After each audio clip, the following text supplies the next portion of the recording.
Hyderabad Gachibowli అల్సబా restaurant లో food safety అధికారులు తనిఖీలు నిర్వహించారు. అపరిశుభ్రమైన వాష్రూమ్ పక్కనే రుమాలి రోటీలు తయారు చేస్తున్నట్లుగా అధికారులు గుర్తించారు. పూర్తిగా ఎటువంటి శుభ్రత లేని ప్రదేశంలో ఈ వంటలు చేస్తున్నట్లుగా పోలీసులు గుర్తించారు. నిబంధనలకు విరుద్ధంగా ఫ్రీజర్ లో మాంసం నిల్వ చేయడానికి కూడా అధికారులు గుర్తించారు. అలాగే ఈగల మధ్య ఆహార పదార్థాలు నిల్వ చేసినట్లుగా కూడా అధికారుల తనిఖీల్లో తెలిసింది. అపరిశుభ్రమైనటువంటి వాష్రూమ్ పక్కనే రుమాలి రోటీలు తయారు చేయడానికి గమనించారు అధికారులు. నిబంధనలకు విరుద్ధంగా ఫ్రీజర్లో మాంసం నిల్వ చేయడానికి కూడా గుర్తించారు. ఆహార పదార్థాలు నిల్వ చేసిన చోట ఈగలు విపరీతంగా ముసురుకుంటున్న పరిస్థితి.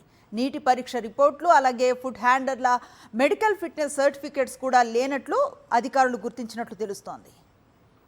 హైదరాబాద్ గచ్చిబౌలి అల్సబా రెస్టారెంట్ లో ఫుడ్ సేఫ్టీ అధికారులు తనిఖీలు నిర్వహించారు. అపరిశుభ్రమైన వాష్రూమ్ పక్కనే రుమాలి రోటీలు తయారు చేస్తున్నట్లుగా అధికారులు గుర్తించారు. పూర్తిగా ఎటువంటి శుభ్రత లేని ప్రదేశంలో ఈ వంటలు చేస్తున్నట్లుగా పోలీసులు గుర్తించారు. నిబంధనలకు విరుద్ధంగా ఫ్రీజర్ లో మాంసం నిల్వ చేయడానికి కూడా అధికారులు గుర్తించారు. అలాగే ఈగల మధ్య ఆహార పదార్థాలు నిల్వ చేసినట్లుగా కూడా అధికారుల తనిఖీల్లో తెలిసింది. అపరిశుభ్రమైనటువంటి వాష్రూమ్ పక్కనే రుమాలి రోటీలు తయారు చేయడానికి గమనించారు అధికారులు. నిబంధనలకు విరుద్ధంగా ఫ్రీజర్లో మాంసం నిల్వ చేయడానికి కూడా గుర్తించారు.